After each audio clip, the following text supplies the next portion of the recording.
अत्र विराजमान श्री वल्लभ कुल परिवार, मंचस्थ व्यासपीठ पर शास्त्री जी,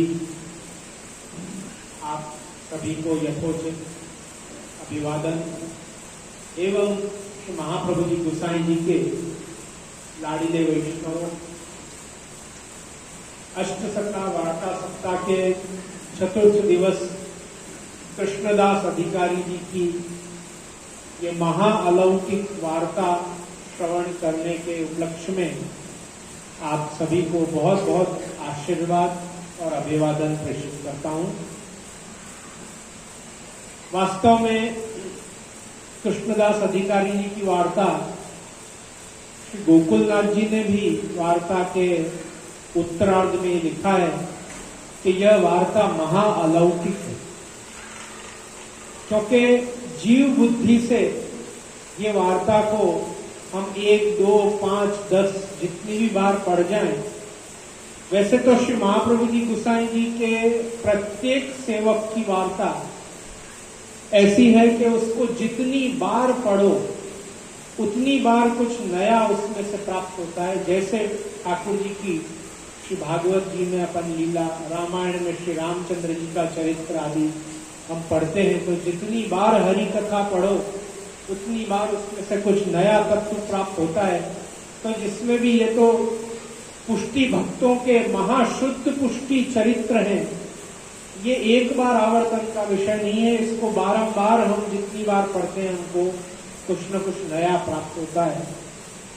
लेकिन अमुक चीजें इसमें ऐसे हैं जो मैं मानता हूं कि इस वार्ता के कठिनांश हैं और उनका समाधान करना आचार्य ग्रह से मैं अनिवार्य समझता हूं।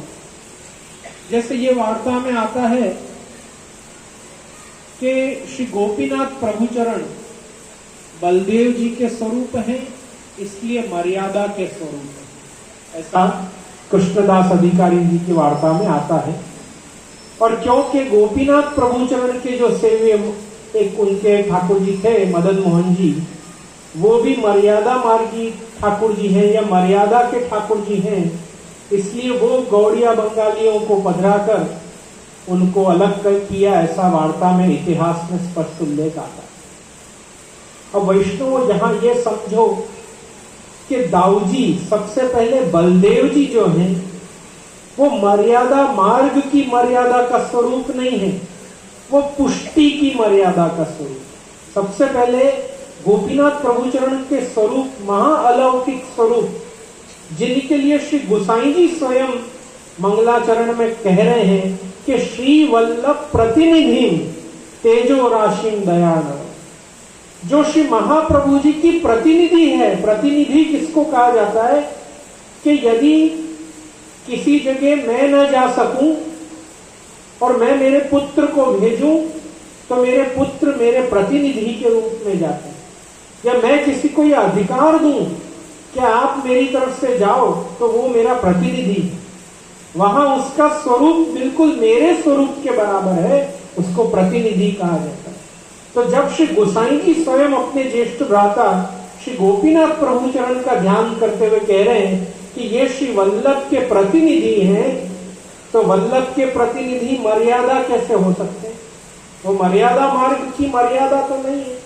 अपन जो पुष्टि मार्ग में मर्यादा मार्ग इतना बोलते हैं, मर्यादा मार्ग का सीधा सीधा अर्थ होता है वैदिक मार्ग, जहां वेद के अनुशासन लागू होते हैं उसको वैदिक मार्ग, मर्यादा मार्ग कहा जाता है। तो बलदाऊ जी, दाऊ जी, गोपीनाथ प्रभुचरण का स्वरूप ये मर्यादा मार्ग का स्वरूप नहीं है, ये पुष्टि की मर्यादा का स्वरूप। पुष्टि की मर्यादा का स्वरूप यह है कि चाहे तो दाऊ जी प्रत्येक लीला कर सकते हैं और जहां जहां उनको योग्य लगेगा वो करेंगे, लेकिन वो कृष्ण को आगे रखते हैं और स्वयं मर्यादित रहते हैं और कृष्ण की प्रत्येक प्रमेय लीला को स्वयं अपनी उपस्थिति से ही प्रमाणित करते हैं। इसलिए अपने दाऊ जी को प्रमाण का स्वरूप और ठाकुर जी को प्रमेय का स्वरूप कहा जाता है। ठाकुर जी अपनी प्रत्येक लीला में दाऊ जी को कोई ना कोई माध्यम से रखकर ये बताते। प्रमेय का अर्थ क्या होता है वैष्णव? प्रमेय का अर्थ होता है जो प्रमाण से प्राप्त हुआ है, जो प्रमाण का निचोड़ है, उसको प्रमेय कहा जाता है। तो सकल वेद, उपनिषद, ब्रह्मसूत्र, गीता, भागवत, इन सब का निचोड़ क्या है? भगवद लीला। भगवान की लीला ही सकल शास्त्रों का निचोड़ है। सकल शास्त्रों में विषय क्या है, क्या प्राप्त करना है, क्या प्राप्त होगा, क्या है उसका विषय? तो वो भगवद लीला है। तो वो भगवद लीला प्रमेय स्वरूप है। वो प्राप्त किससे हुई? प्रमाण से हुई।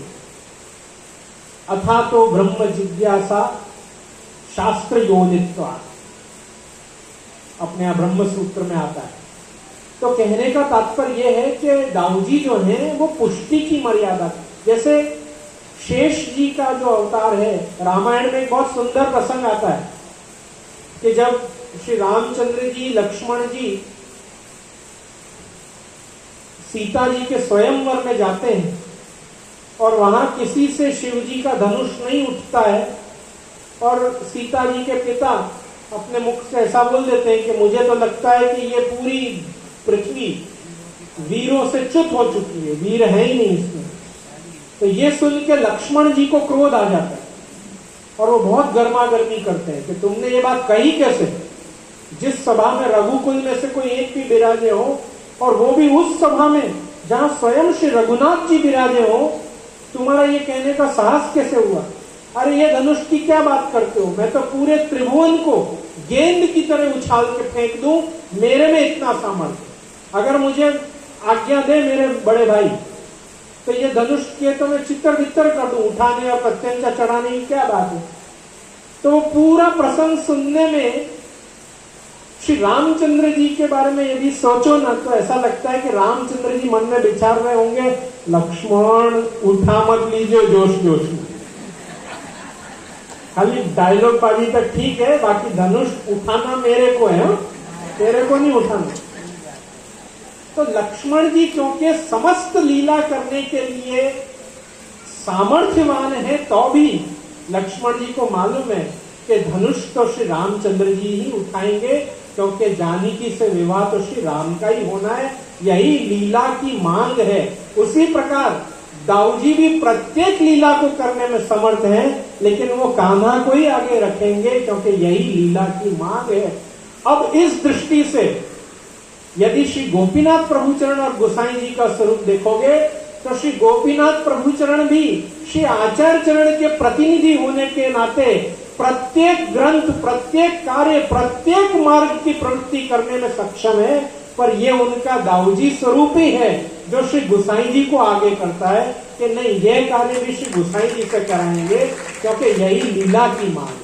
ये उनका बलदेव जी स्वरूप है, ये उनका मर्यादा स्वरूप है। तो मर्यादा स्वरूप गोपीनाथ प्रभु, अरे श्री महाप्रभु जी के पुत्र, अरे श्री वल्लभ, जहां से पुष्टि मार्ग शुरू होता है और जहां पे पुष्टि मार्ग पूरा होता है, वो श्री वल्लभ के सुत मर्यादा स्वरूप हो सके, श्री महाप्रभु जी के आत्मज मर्यादा मार्गी हो सके, आप पुष्टि के मर्यादा के स्वरूप। इसलिए हमेशा गोपीनाथ प्रभुचरण के अवतार के बारे में कभी भी चर्चा करनी, स्मरण करना, तो हमेशा याद करना। आपको मालूम है, जैसे ठाकुर जी के चक्र का नाम सुदर्शन है, जैसे ठाकुर जी के धनुष का नाम शारंग है, जैसे ठाकुर जी के तलवार का नाम नंदिनी है, ढाल का नाम विद्याधर है, गदा का नाम कौमुदकी है, उस प्रकार दाऊजी के हल का नाम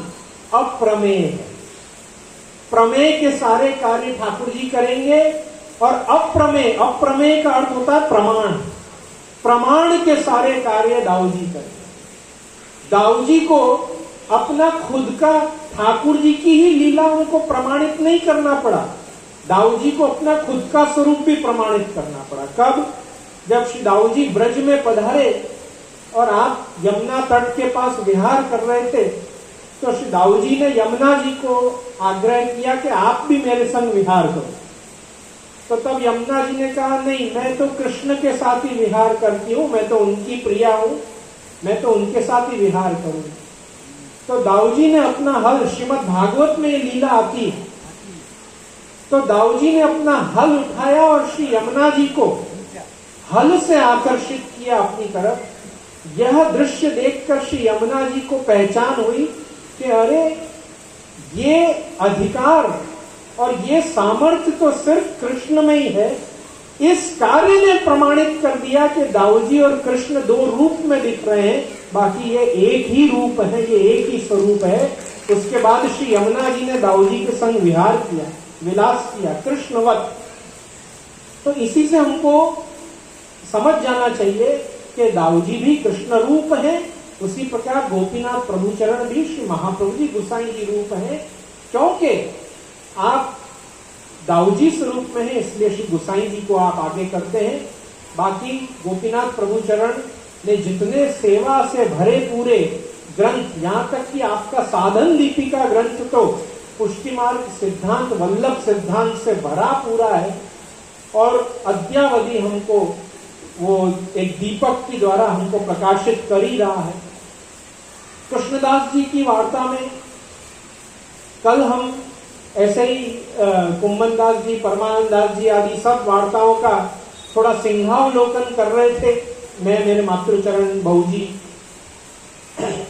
तो हम लोग सिंहावलोकन करते करते ये सोच रहे थे कि श्री महाप्रभु जी के अष्ट सखाओं में से जो महाप्रभु जी के सेवक 4 सखा हैं, उनकी भी वार्ता पढ़ना प्रारंभ करो तो एक हद तक आने पे ऐसा लगता है कि कितने सारे इनके प्रसंग तो श्री गोसाई जी के साथ हैं। ये गोसाई जी के सेवक हैं कि ये श्री महाप्रभु जी के सेवक हैं, ऐसा लगने लग जाता है।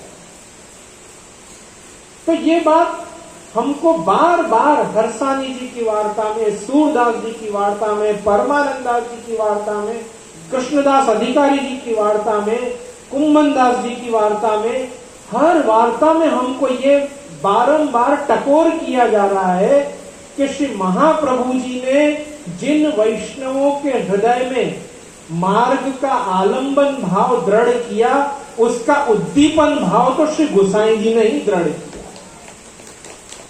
इसको अपन लौकिक दृष्टि से देखो तो कोई महिला बहुत सुंदर हो, उसको प्रकृति ने ही बहुत सुंदर बनाया हो, लेकिन फिर भी जब शादी आती है तो यूं ही बस वो मुंह धो के तो नहीं आ जाती है, वो अपना थोड़ा बहुत तो श्रृंगार फिर भी करती है, भले प्रकृति ने उसको कितना ही सुंदर बनाया हो।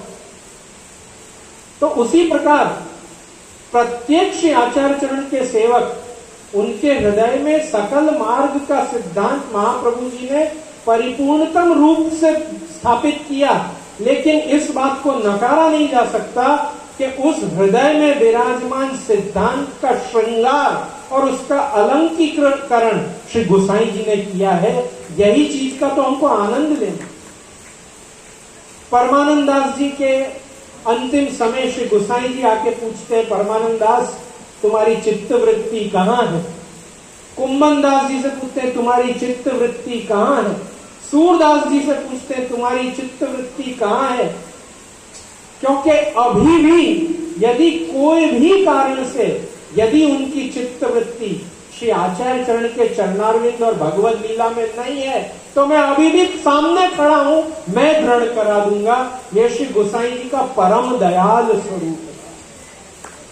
कृष्णदास अधिकारी जी, जिनकी गति पे श्रीनाथ जी के सेवा में रत परम भगवती रामदास जी कह रहे हैं कि तामसी लोगों के साथ ऐसा ही होता है, तामसाम नाम अधोगति। उनके लिए भी श्री गोसाई कह रहे ऐसा मत बोलो, ये श्री महाप्रभु जी के परम भगवती सेवक हैं। क्योंकि श्री गोसाई जी लीला की भूमिका सब जानते हैं कि ये मेरा और उनका मैटर है, इसमें दुनिया को बोलने की आवश्यकता ही नहीं। ये चंद्रावली जी और ललिता जी के बीच की बात है, हम दोनों समझ लेंगे।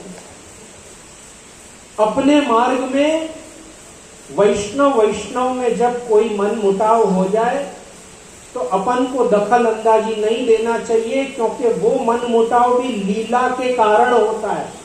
अपने मार्ग में छोटे मोटे झगड़ा भी, छोटे छोटे टंटे कंकास भी लीला की भूमिका के कारण होते हैं। इसलिए उसका मजा नहीं लेना चाहिए, उसमें भाग नहीं लेना चाहिए। वो दोनों को आपस में सुलटाना देना चाहिए, क्योंकि ये सब लीला की बातें हैं और इन महाअलौकिक लीला की बातें कृष्णदास अधिकारी जी सरीखे वैष्णव जिनको लेकर श्री गोसाई जी ने कभी अपना करुणा और दयालु स्वभाव छोड़ा ही नहीं। वो जैसा भी बर्ताव करें, वो जैसी भी आज्ञा करें, हमेशा उनको श्री महाप्रभु जी के सेवक जान, श्री महाप्रभु जी के सेवकों का श्री गोसाई जी कितना आदर करते हैं, वो आप कभी ध्यान से दृष्टि करो तो आपको पता चलेगा कि वो गोसाई जी को स्वरूपानुकूल आदर देने में कई बार चूके हैं, लेकिन श्री गोसाई जी उनको स्वरूपानुकूल आदर देने में कहीं नहीं चूके। और ये देखकर ही श्री महाप्रभु जी ने हमेशा अपने सेवकन को टकोर करी कि तुम श्री गोसाई जी के महाअलौकिक स्वरूप को कभी भी हल्के में मत लो। जैसे कृष्णदास अधिकारी जी की लीला में भी आया कि ललिता जी का झगड़ा चंद्रावली जी से हुआ, लेकिन स्वामिनी जी ने बुरा माना, उनका अपराध स्वामिनी जी का हुआ। अरे भाई कैसे? तो बताया कि ठाकुर जी के वाम अंग में से स्वामिनी जी का प्राकट्य है और स्वामिनी जी के मुख चंद्र में से चंद्रावली जी का प्राकट्य है, तो चंद्रावली जी का अपराध भी श्री स्वामिनी जी का अपराध है।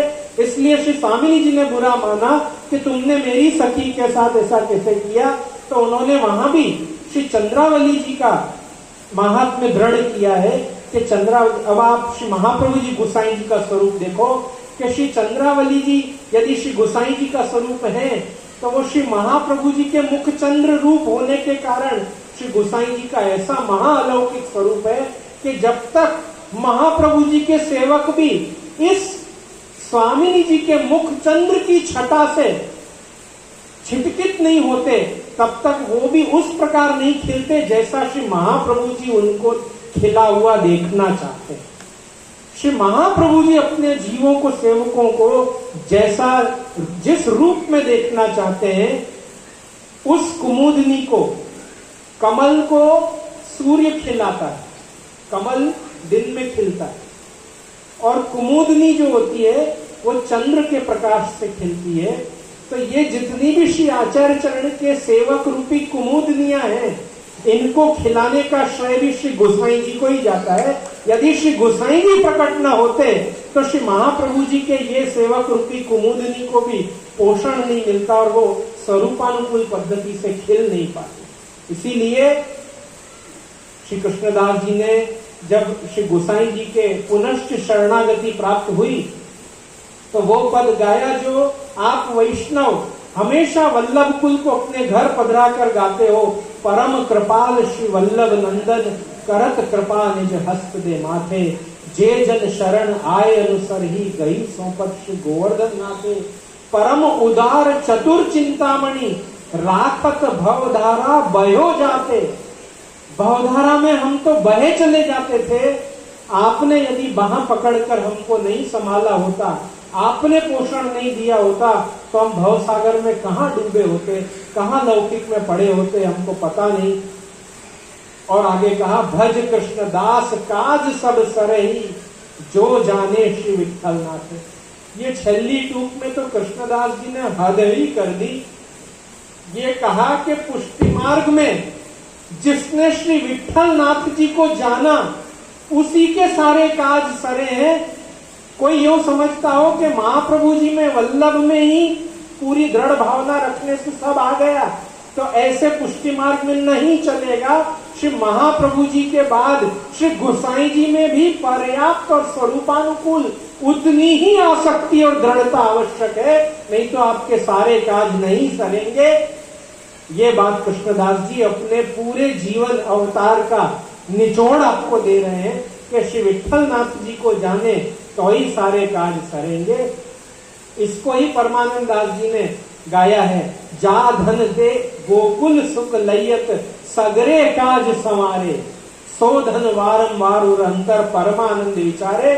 जो गोकुल के धन से गोपी जनों के सारे काम बन गए, सारे काम बन गए मतलब उनको जो रास आदि का सुख चाहिए था, दान रास पनघट आदि की लीला, रसरूप लीला प्रभु से जो उनको स्वरूपानुकूल की प्राप्ति करनी थी, वो ठाकुर जी के गोकुल में प्राकट्य करने से उनके सारे काम हो गए।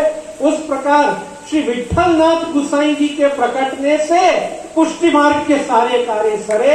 ऐसा कृष्णदास जी कह रहे हैं कि भज कृष्णदास काज सब सरे ही, जो जाने श्री विठलनाथ परम कृपाल श्री वल्लभ नंदन, करत कृपा निज हस्त दे माथे। श्री गुसाई जी की छाप महाप्रभु जी के प्रत्येक जीव पे मिलेगी और उनकी कृपा और उनके कृपा का प्रसाद वो महाप्रभु जी उन्हीं के 252 ही नहीं 84 वैष्णवों के ऊपर भी आपका कितना प्रभुत्व है, ये हम एक एक सखा की, एक एक 84 वैष्णव की वार्ता का जब हम आस्वाद करते हैं तो हमको उसका आनंद आता है। मैं पुनश्च आप वैष्णवों को खूब खूब आशीर्वाद प्रदान करता हूँ कि ऐसे ही आपकी अनुरक्ति 252-84 वैष्णवों की वार्ता में, क्योंकि 252-84 वैष्णवों की वार्ता का श्रवण मनन चिंतन श्री महाप्रभु जी गोसाई जी के ही चरित्रों का श्रवण मनन कीर्तन है। क्योंकि प्रत्येक वार्ता के बाद आपको यही निष्कर्ष दिया जा रहा है कि सो फलाने भगवती श्री महाप्रभु जी गोसाई जी के ऐसे सेवक हते, ताते इनकी वार्ता कहाँ ताई कहिए। अरे जो वैष्णव ऐसे, सोचो उनके गुरुदेव कैसे, यही आपको हर वार्ता में बताया जा रहा है कि यदि ये सामर्थ्य वल्लभ विठल के वैष्णव में है तो श्री महाप्रभु जी गोसाई जी में क्या सामर्थ्य होगा, वो तो आप उनके सेवकों के चरित्र पढ़कर ही जान लो। तो मैं पुनश्च आप वैष्णवन के मस्तक पर दोनों हाथ रखकर आशीर्वाद प्रदान करता हूँ कि उत्तरोत्तर कृष्ण श्री वल्लभ विठल और अपने मार्ग में, अपने पुष्टि मार्ग में आपकी अनुरक्ति दिन ब दिन दृढ़ हो, बढ़े, उसमें अभिवृद्धि हो। यही आशीर्वाद के साथ मैं आज के अपने वक्तव्य को रखता हूँ। मैं सभी वैष्णवों से आग्रह करूंगा, आज श्री ठाकुर जी का शयन में सुंदर यमुना तीर भी मनमोहन ठाड़े पद के आधार का मनोरथ है। आप सब मनोरथ का दर्शन करके सखड़ी महाप्रसाद, तपेली महाप्रसाद लेकर ही घर प्रस्थान करेंगे, ऐसी हमारी आज्ञा, आशीर्वाद और अनुरोध है। बोलो श्री वल्लभाधीश की, दृढ़ चरणन केरो भरोसो, दृढ़ चरणन केरो। श्री वल्लभ नख चंद्र छटा बिना, सब जग मांझा मेरो भरोसो, दृढ़ चरणन केरो। साधन और नहीं या कली में, जासो हो यनिवेरो। सूर का कहे द्विविध आदरो, बिना मोल को चेरो भरोसो, दृढ़ इन चरणन के। बोल श्री गिरिराज धरण की, श्याम सुंदर श्री अपने महाराज श्री वल्लभाधीश की, श्री गोसाई जी परम दयाल आज के आनंद